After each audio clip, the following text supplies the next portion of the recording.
There's a report from Florian Plettenberg, which again I would say take somewhat with a pinch of salt, but I wanted it to serve as a jumping off point for a conversation. So Florian Plettenberg said, Liverpool and Mohamed Salah's management are still in talks about a potential new contract beyond 2025. However, no agreement has been reached yet, as both parties remain far apart. Salah has other top options in both Saudi Arabia and Europe. Now, there's a line there that worries me, and it's the line that said that they're far apart, because far apart could mean anything, but I hope it isn't a financial thing, because surely Liverpool aren't going to be looking to knock down Salah's money at this point. You know, if this was around length of contract or something like that, I think we could understand maybe a sticking point there. But I certainly hope that he's very wrong, because to me, and I'm not inside this negotiation and I don't know what's going on, it feels like Mo has put his cards on the table and said he wants to stay. He's doing everything that he can on the pitch to show that any perceived drop-off, at least in the near future, is unlikely. His fitness levels look top-notch. So I hope he's wrong. And I do hope that we get a breakthrough one way or the other, hopefully for a positive update, over this international break. Because Trent and Mo aren't going to be going away with their national teams. Trent because of an injury, Mo because he was given a chance to have a rest by the national team coach. So I do hope that over this break we find out what happens with these boys, because we know what we all want, but ultimately it's down to the club and Mo and his representatives and Virgil and Trent at this point. There was a report coming out of Spain that I'm going to just call bullshit on, to be honest with you folks. It said Trent Alexander-Arnold will not sign a contract extension at Liverpool. And I'm just not believing anything that comes out of Spain around the Trent situation, because again, it's trying to form a narrative and it's trying to do the bidding of Madrid. And I think Trent should be very happy that the English side of this have been very quiet and respectful and allowed Trent to do what he's wanted to do, which is not play it out in public. Of course, we as fans want to know what's happening, but Trent wants it done privately and respectfully. Absolutely sound. But the Spanish media are doing what they always do, which is trying to pile on and make it like it's a formality that Trent goes to play for Real Madrid. So it just makes us as fans a bit more nervous. So I just want to call out some of these nonsensical reports when I see them, because we don't know what's happening with Trent yet. We've spoken about some of the murmurings from inside the city where, yep, there are some people that are feeling that maybe Trent's going to want a new challenge. But until we know, there's no point in wishing the kid away or admitting defeat either, by the way. I would say that as Liverpool fans, we should be very vocal about making sure Trent knows what we want as fans, and that's for him to stay.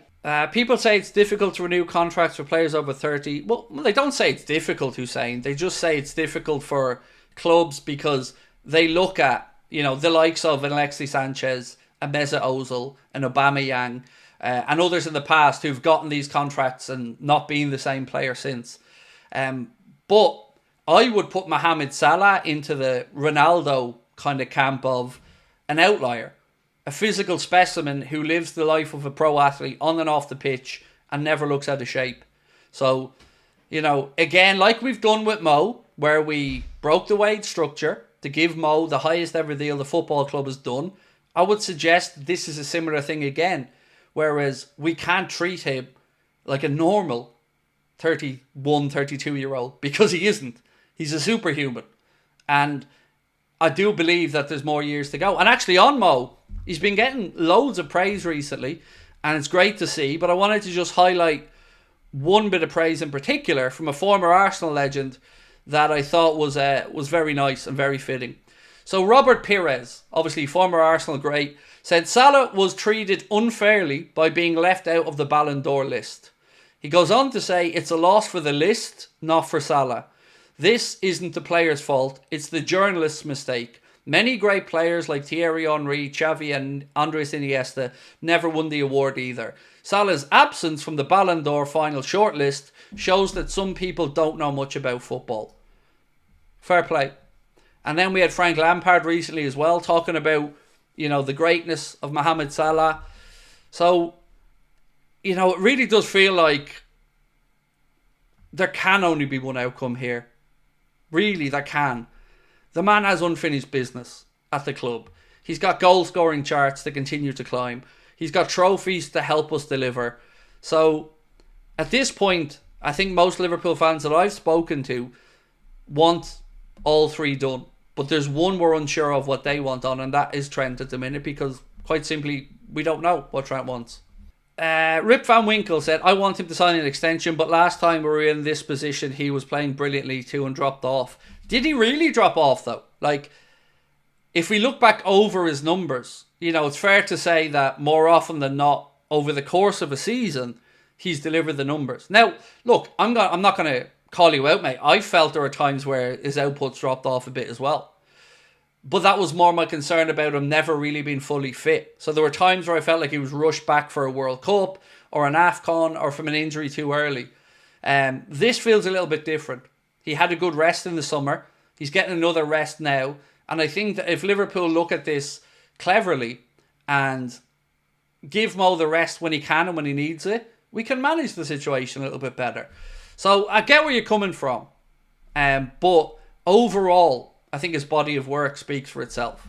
But look, you're not on your own. I was somebody as well who thought at times that his performance, we weren't seeing the same Salah.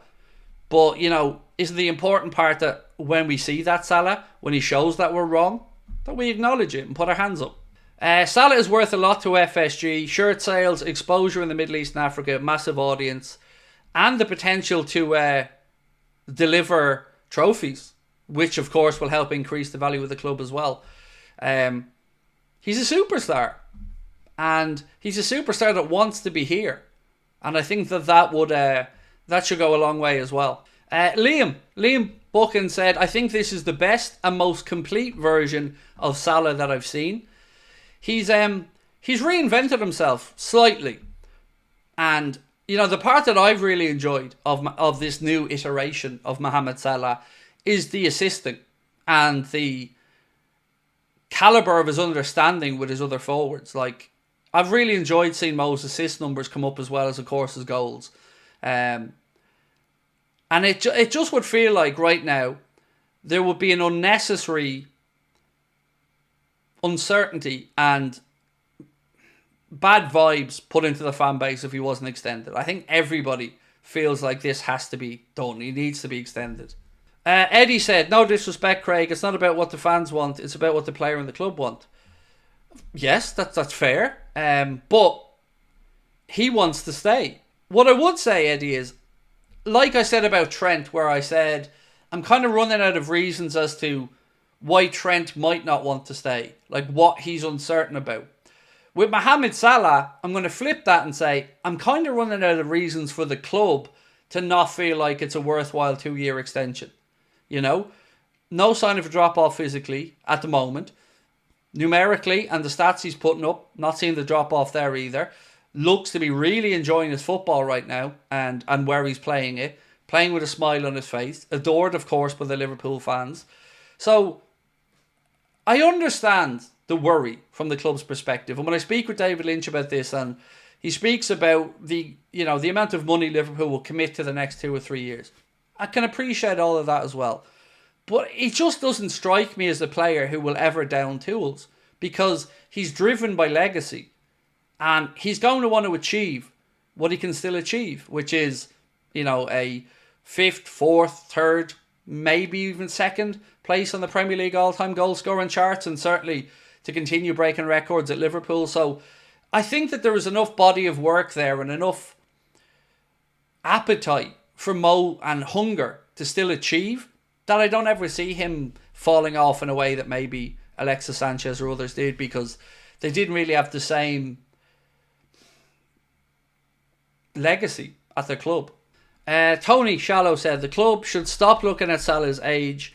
Ronaldo and Messi are still playing at their age. Look, I think I don't think it's as simple as you or I or anyone just thinking about an age. I think obviously there's going to be a mountain of data and stuff that Richard Hughes and Michael Edwards and those who make the decisions will be weighing up here.